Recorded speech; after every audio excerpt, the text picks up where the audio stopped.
ఈ ప్రపంచపు ముఖ చిత్రాన్ని మార్చిన ఓ 6 పుస్తకాల గురించి మనం ఈ వీడియోలో తెలుసుకుందాం. హిట్లర్ ప్రపంచ చరిత్రలో నెత్తుడి సిరాతో లిఖించబడిన పేరు. హింసా సిద్ధాంతానికి దొరికిన ఒక వజ్రాయుధం. చూడడానికి 5 అడుగుల 7 ఇంచుల ఎత్తు, ఉద్రేకంతో ఊగిపోయే బక్కపలచని శరీరం. చాలా సామాన్యంగా కనిపించే ఈ భౌతిక రూపం ఏకంగా 2వ ప్రపంచ యుద్ధానికే ప్రధాన కారణంగా నిలిచింది.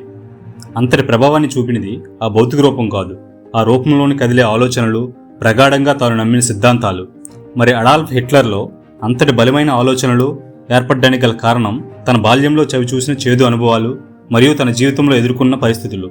వీటన్నింటినీ మించి తన ఆలోచనలకి, భావాలకి క్రమబద్ధమైన రూపం ఇచ్చినది ఫ్రెడ్రిక్ నీషే అనే ఒక జర్మన్ ఫిలాసఫర్ రాసిన రచనలు.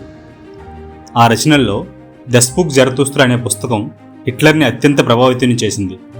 ఆర్టిస్ట్ అవ్వాలనే తన ఆలోచనని ఒక నియంతలా మార్చింది ఆ పుస్తకం. గాంధీజీ ఈ పేరు వింటే ప్రతి భారతీయుడి గుండె గర్వంతో ఉప్పొంగుతుంది.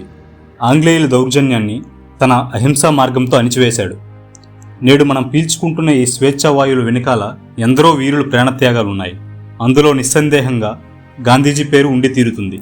దక్షిణాఫ్రికా క్యాపిటల్ అయిన జోహన్స్బర్గ్ నుండి దర్బన్కు తన రైలు ప్రయాణం చేస్తున్నప్పుడు జాన్ రస్కిన్ అనే ఒక రచయిత రాసిన అన్టు దిస్ లాస్ట్ అనే ఒక పుస్తకం గాంధీజీ ఆలోచనల మీద, తను ఏర్పరచుకున్న వ్యక్తిత్వం మీద చాలా తీవ్రమైన ప్రభావం చూపిందని తన ఆత్మకథ అయిన మై ఎక్స్పెరిమెంట్ విత్ ట్రూత్ అనే పుస్తకంలో స్వయంగా గాంధీజీ రాసుకున్నాడు. ఆ పుస్తకం ఎంత ప్రభావం చూపించిందంటే గాంధీజీ 1908లో అన్టు దిస్ లాస్ట్ అనే పుస్తకాన్ని తన మాతృభాష అయిన గుజరాతీ భాషలో సర్వోదయ అనే పేరుతో ట్రాన్స్లేట్ చేశాడు. మోహన్ దాస్ కరమ్చంద్ గాంధీని మహాత్మా గాంధీగా మార్చింది ఆ పుస్తకం. కార్ల్ మార్క్స్, మనలో ఈ పేరు చాలామంది వినే ఉంటారు. కమ్యూనిజం అనే భావజాలాన్ని తను రాసిన దాస్ క్యాపిటల్ అనే పుస్తకం ద్వారా ఈ ప్రపంచానికి పరిచయం చేశాడు. దానితో ఎంతోమంది శ్రామికుల హక్కుల గురించి పోరాడితే ఇంకొంతమంది అడవుల్లో ఆయుధాలు పట్టి ఉద్యమాలు మొదలుపెట్టారు. ఆ కమ్యూనిజం సిద్ధాంతాలకి ప్రతిరూపమే నేడు మన చేత పిలువబడుతున్న ఈ నక్సలైట్లు, మావోయిస్టులు. చైనా, రష్యా లాంటి ప్రముఖ దేశాల్లో అప్పట్లో ఈ కమ్యూనిజం ఎంత ప్రభావాన్ని చూపిందంటే చైనాలో మావో జెడాంగ్ అధ్యక్షుడు అయ్యాక చైనాని కమ్యూనిస్ట్ దేశంగా ప్రకటించాడు. ఇది ఇలా ఉంటే ఇప్పుడు మనం పిలుచుకుంటున్న రష్యా అప్పట్లో సోవియట్ యూనియన్గా ఉండేది. అక్కడ వ్లాదిమిర్ లెనిన్ సమక్షంలో కమ్యూనిజం, సోషలిజం అనే భావజాలాల పునాదుల మీద నిర్మించబడినదే ఈ సోవియట్ యూనియన్. ఈనాడు ఆధునిక ప్రపంచాన్ని టెక్నాలజీ వైపు పరుగులు పెట్టిస్తున్న ఎలన్ మస్క్ గురించి మనందరికీ తెలుసు. తను ఈ ప్రపంచంలోనే అత్యంత ధనవంతుడు.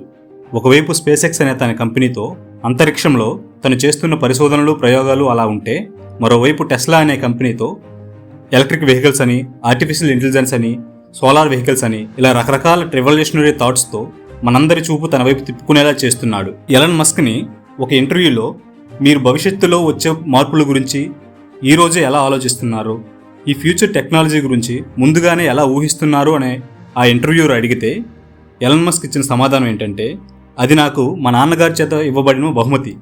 నా చిన్నతనంలో, నా స్కూల్ టైంలో మా నాన్న నాకు చదవమని జేఆర్ఆర్ టాల్కిన్స్ రాసిన the lord of the rings అనే పుస్తకం ద్వారా నాలో ఈ ఫ్యాంటసీ థాట్స్ కానీ, ఈ ఇమాజినేషన్ కానీ వచ్చాయని చెప్పాడు. ప్రపంచ మేధావి అనగానే మనందరికీ గుర్తొచ్చే పేరు ఆల్బర్ట్ ఐన్స్టీన్.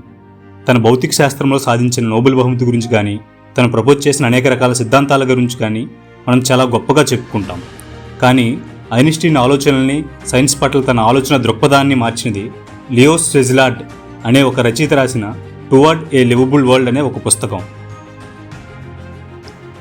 క్యాపిటలిజం అనే ఆలోచనని, ఆబ్జెక్టివిజం అనే ఫిలాసఫీని ప్రవేశపెట్టింది one of the famous American writer అయిన ఐన్ ర్యాండ్. తను రాసిన ఫౌంటైన్ హెడ్ అనే ఫిక్షనల్ నవల్లో ఆబ్జెక్టివిజం, ఇండివిజువలిజం అండ్ క్యాపిటలిజం గురించి డీటెయిల్గా డిస్కస్ చేస్తుంది.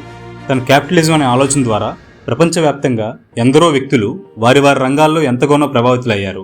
అందులో ప్రముఖులు అమెజాన్ ఫౌండర్ అయిన జెఫ్ బెజోస్, అలీబాబా సంస్థ అధినేత జాక్ మా, ఇలా ఒకరిద్దరు కాదు, ప్రపంచవ్యాప్తంగా ఎందరో ఉన్నారంటే అతిశయోక్తి కాదు. అంతెందుకు, మన తెలుగు సినిమాని ఇంటర్నేషనల్ స్థాయికి పెంచిన రాజమౌళి నుండి ఏ దర్శకుడు టచ్ చేయడానికి ధైర్యం చేయని సబ్జెక్ట్స్ని తీసినా, ఇంకా తీస్తున్న సంచలన దర్శకుడు రామ్ గోపాల్ వర్మ వరకు ఇలా ఎంతమందినో ఐన్ ర్యాండ్ రాసిన ఫౌంటైన్ హెడ్ ప్రభావితం చేసింది. ఇది ఈ 6 పుస్తకాలు చేసిన ప్రభావం. ఓకే ఫ్రెండ్స్, మీకు ఈ వీడియో నచ్చిందని అనుకుంటున్నాను. నచ్చితే లైక్ చేయండి, మీ ఫ్రెండ్స్ అందరికీ షేర్ చేయండి. ఇలా ఇంట్రెస్టింగ్ అండ్ ఇన్ఫర్మేటివ్ వీడియోస్ మీకు కావాలనుకుంటే మన ఛానల్ని సబ్స్క్రైబ్ చేసుకోండి. Stay safe and be happy. జై హింద్.